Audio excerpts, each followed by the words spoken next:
Orang yang baik bukanlah orang yang tidak pernah melakukan kesalahan.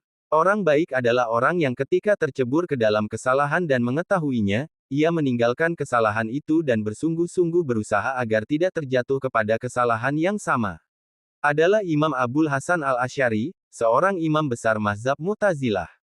Ketika beliau mengetahui bahwa mazhab yang diikutinya salah, beliau langsung meninggalkannya padahal beliau mengikuti mazhab tersebut selama 40 tahun, dan mengumumkan kepada masyarakat akan kesalahan mazhab ini.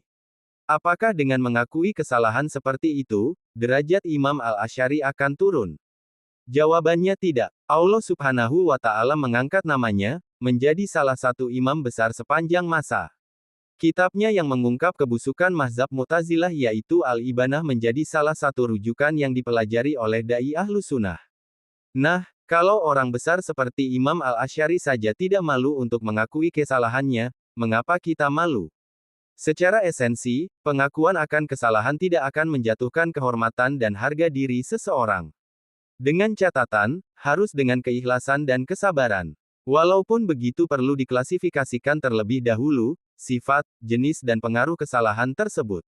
Ada kesalahan yang membutuhkan klarifikasi, tapi ada juga kesalahan yang harus ditutupi. Ada juga kesalahan yang boleh memilih, boleh ditutupi atau diakui. Kesalahan yang membutuhkan klarifikasi biasanya berupa sesuatu yang sifatnya berhubungan dengan kepentingan banyak manusia, seperti ilmu untuk menghindari kesalahpahaman masyarakat awam. Terkadang, tindakan mengklarifikasi kesalahan seperti ini menimbulkan tantangan yang berat dari pihak-pihak yang merasa dirugikan.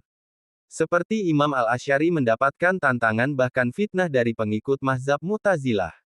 Sedangkan kesalahan yang harus ditutupi adalah aib yang telah Allah Subhanahu wa Ta'ala tutupi, sehingga tidak layak kita membukanya. Tapi banyak sekali manusia yang dengan sengaja membongkar aibnya sendiri, walaupun Allah sudah menutupnya. Perumpamaan orang seperti itu adalah seperti melemparkan kotoran ke wajah sendiri. Hal seperti itu pastinya bukan sesuatu yang bijaksana. Melanggar sesuatu yang dilarang merupakan tindakan menzalimi diri sendiri. Menyebarkan aib sendiri yang sudah Allah tutup merupakan sesuatu yang dilarang. Tapi, ketika aib kita memang sudah terbuka dan banyak orang yang mengetahuinya, tindakan yang paling tepat adalah mengakuinya, bertaubat dan berjanji tidak akan mengulanginya lagi. Walaupun karena itu mungkin nama kita akan tercemar, dan kehormatan kita akan jatuh. Tapi tidak mengapa, itulah konsekuensi kebesaran hati kita. Pengakuan akan kesalahan akan melegakan hati kita, dibandingkan apabila kita terus mengelak dan mencari-cari alasan. Setelah mengakui kesalahan, kita harus terus maju dan berbuat yang sebaik-baiknya. Semoga dengan itu, kejelekan kita akan berganti dengan kebaikan. Setelah itu kesalahan jenis ketiga, boleh mengakuinya atau menutupinya. Bagaimana mengelolanya, disesuaikan kepentingan, dan dampak positif atau negatifnya.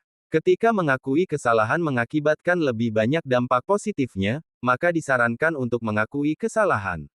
Begitupun sebaliknya. Yang pastinya, berani mengakui kesalahan merupakan tanda kebesaran hati kita. Tidak semua orang berani seperti itu. Kebesaran hati merupakan salah satu tanda kebijaksanaan. Banyak sekali manfaat dari mengakui kesalahan, dan tidak akan diketahui kecuali oleh orang yang merenungkannya dengan baik-baik. Semoga kita menjadi orang yang bijaksana.